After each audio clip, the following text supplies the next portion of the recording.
Hello friends, welcome to SSC coaching centre. दोस्तों, आज की वीडियो में मैं आपके लिए मिश्रण से संबंधित और लाभ हानि दोनों बताऊंगा, ठीक है, ताकि आपका वीडियो पूरा लॉन्ग भी हो सके, जिससे कि आपको दोनों ही चैप्टर की जानकारी हो, लाभ हानि की भी जानकारी होगी और आपको मिश्रण से भी रिलेटेड जानकारी मिलेगी।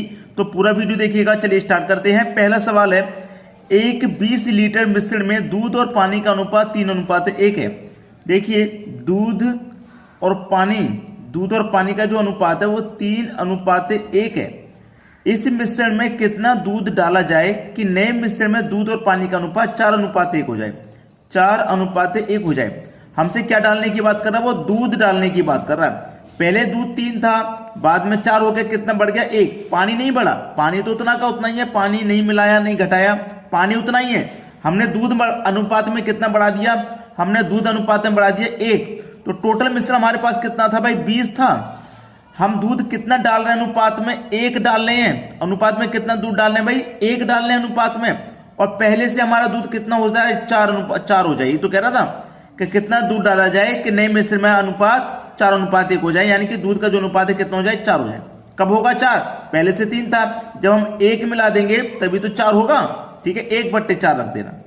4 × 5 = 20, 5 × 1 = 5, यानी कि 5 लीटर दूध और मिलाया जाएगा। यही हो गया आपके प्रश्न का सही जवाब। चलिए अब देखेंगे अगला सवाल। अगला सवाल है, एक 45 किलो मिश्रण में दूध और पानी का अनुपात 4:1 है। कितना है भाई? दूध और पानी का जो अनुपात है वो 4:1 है। ठीक है, मिश्रण में कितना पानी और डाला जाए कि मिश्रण में दूध और पानी का अनुपात 3:2 हो जाए। अब देखिए, यहां पे अनुपात कम हो रहा है एक, और यहां पे एक अनुपात बढ़ रहा है। पिछले क्वेश्चन के जैसा नहीं है ये। अगर पिछले क्वेश्चन के जैसा होता तो हम इसे उसी ट्रिक से कर देते, लेकिन वो ट्रिक यहां फॉलो नहीं होगा। ठीक है, अब देखिए यहां क्या फॉलो होगा। एक दूसरे के कॉन्जोनेंट से गुना कर देंगे, यानी कि 3 का गुना मैं 4 से कर दूंगा 12, और 4 का गुना 3 से कर दूंगा तो भी 12।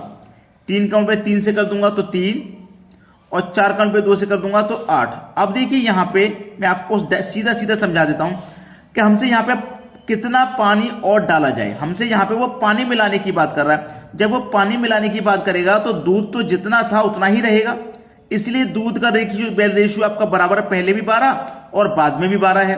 वो पानी मिलाने की बात कर रहा है, तो पानी पहले 3 था, 3 से 5 हो गया। कितना बढ़ गया भाई? 5 बढ़ गया कि नहीं बढ़ गया पानी? तो हमारे पास जो मिश्रण है वो कितना है? 15 किलो का। 5 बढ़ गया कितने पर? 12 और 3 दोनों का मैं योग कर दूंगा तो 15। 15 × 3 = 45, 3 × 5 = 15, यानी कि कितना लीटर और डाला जाएगा भैया? पानी डाला जाएगा इसमें 15 लीटर। यही है आपका आंसर। चलिए अब देखेंगे अगला सवाल। अगला सवाल, एक मिश्रण में दूध और पानी का अनुपात 5:1 है। दूध और पानी का अनुपात 5:1 है। इस मिश्रण में 5 लीटर पानी डाल देने से दूध और पानी का अनुपात 5:2 हो जाए। पहले वाले मिश्रण में दूध कितना था? पहले वाले मिश्रण में, ये पहले वाला मिश्रण है, ये बाद वाला। तो पहले वाले मिश्रण में दूध कितना भाई? 5 अनुपात में। यही तो है। इसमें मिश्रण नहीं पता कितना है हमें, ठीक है, लेकिन हम इसमें क्या करना है? 5 लीटर पानी डाल रहे हैं। दूध पहले भी 5 था, अब भी 5 है। पानी पहले 1 था, अब 2 हो गया। कितना बढ़ गया पानी भाई? पानी 1 बढ़ रहा है अनुपात में। 1 ही तो बढ़ रहा है पानी अनुपात में। अनुपात में बढ़ रहा है 1, और रियल में हम कितना पानी डाल रहे हैं? 5 लीटर। तो 1 यहां पे बढ़ रहा है अनुपात में, रियल में बढ़ रहा है 5, तो 1 की वैल्यू 5 के बराबर हो जाएगी। जब 1 की वैल्यू 5 के बराबर, तो आपसे पूछा पहले वाले मिश्रण में दूध कितना था? दूध 5 अनुपात था। जब 1 अनुपात की वैल्यू 5, तो 5 अनुपात की वैल्यू कितनी हो जाएगी? 25, यानी कि 25 लीटर। पहले वाले अनुपात में दूध कितना था? 25 लीटर था। यही है आपका आंसर भाई। चलिए अब देखेंगे अगला सवाल। अगला सवाल, यदि ए और बी मिलकर किसी काम को 15 दिन में पूरा करें तथा बी अकेला इस काम को 20 दिन में पूरा करे, तो ए अकेला इस काम को कितने दिन में पूरा करेगा? यानी कि ए और बी मिलकर के दोनों 15 दिन में काम को पूरा करते हैं, और बी अकेला इस काम को 20 दिन में पूरा करता है, तो ए अकेला कितने दिन में करेगा? काम कितना है ये तो आपको पता नहीं है, तो दोनों का एलसीएम ले लो। 15 और 20 का एलसीएम 60 आ जाएगा। 15 से कटा देंगे 4 बार में, 20 से कटेगा 3 बार में। ठीक है, अब बी का अकेले का काम 1 दिन का कितना है भैया? 3, और दोनों का मिला के 4 है 1 दिन का, तो ए का कितना हो जाएगा? 1 हो जाएगा। तभी तो दोनों का मिला के 4 होगा कि नहीं होगा? अब ए 1 दिन में 1 काम कर रहा है, बी 1 दिन में 3 काम कर रहा है, तभी तो दोनों मिलकर 1 दिन में 4 काम कर रहे हैं। और काम कितना है टोटल? 60 है। पूछ रहा है कि ए अकेला इस काम को कितने दिन में करेगा। ए अकेला एक दिन में एक काम कर रहा है तो 60 को कितने दिन में करेगा भैया, 60 दिन में तो करेगा। पहला ऑप्शन यहां पे सही हो गया, समझ में आ गया। चलिए अब देखते हैं अगला सवाल। अगला सवाल है ये आपके लाभ हानि के क्वेश्चन आगे।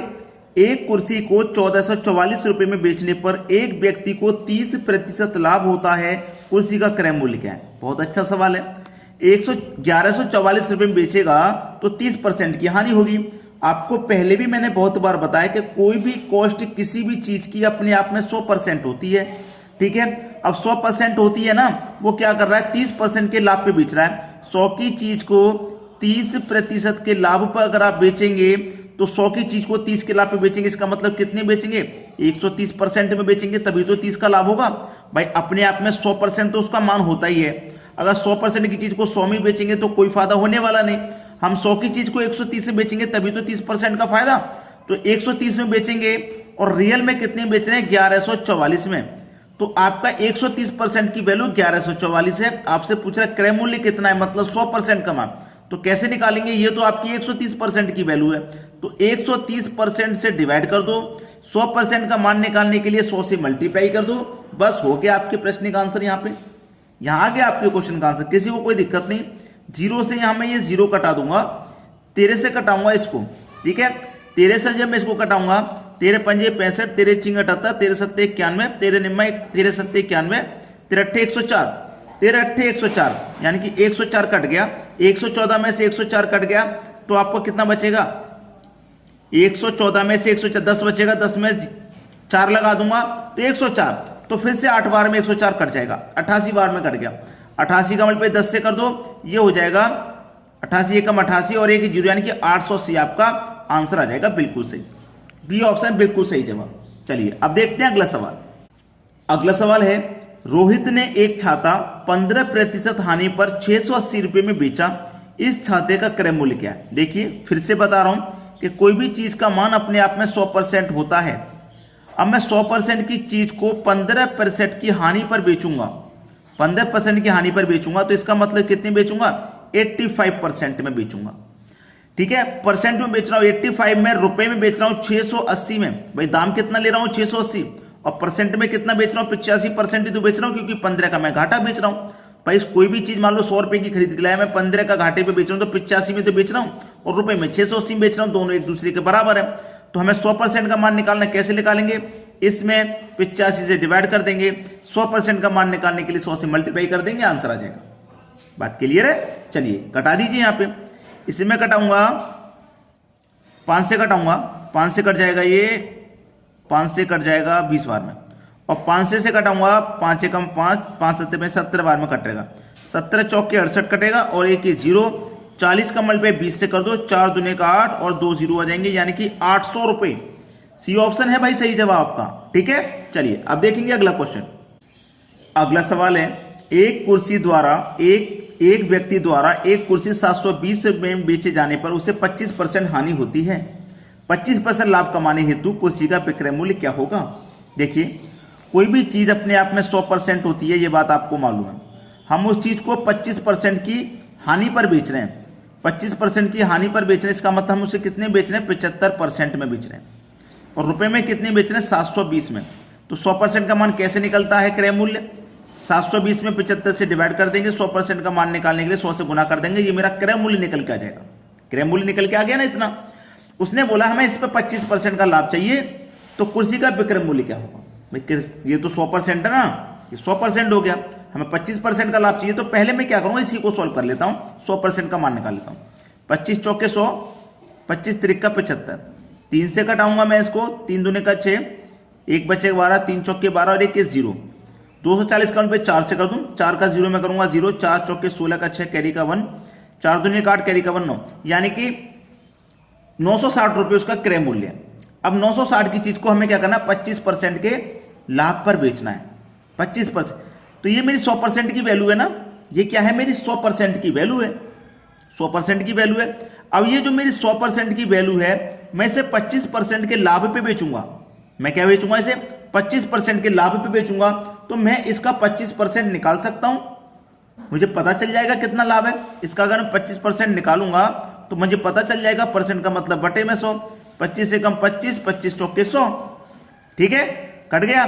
और देखिए 4 से घटाऊंगा, 4 दूनी 8, 1 बचेगा 16, 4 चौके 16 और 1 0, 240 बार में कट गया। 240 का 1 से करूंगा तो 240, यानी कि 960 रुपए का जो 25% है वो 240 रुपए है। तो 960 में मैं क्या करूंगा, 240 ऐड कर दूंगा तो 0 आ जाएगा, 0 आ जाएगा, कैरी का 1, 9 2 11 और कैरी का 1 12, यानी कि 1200 रुपये है उसका विक्रय मूल्य। पहला ही ऑप्शन है सही जवाब। समझ में आ गया। तो दोस्तों आज की वीडियो में इतना ही। आपको क्या काम करना है, वीडियो पसंद आया लाइक करना है और शेयर करना है। ठीक है दोस्तों, धन्यवाद।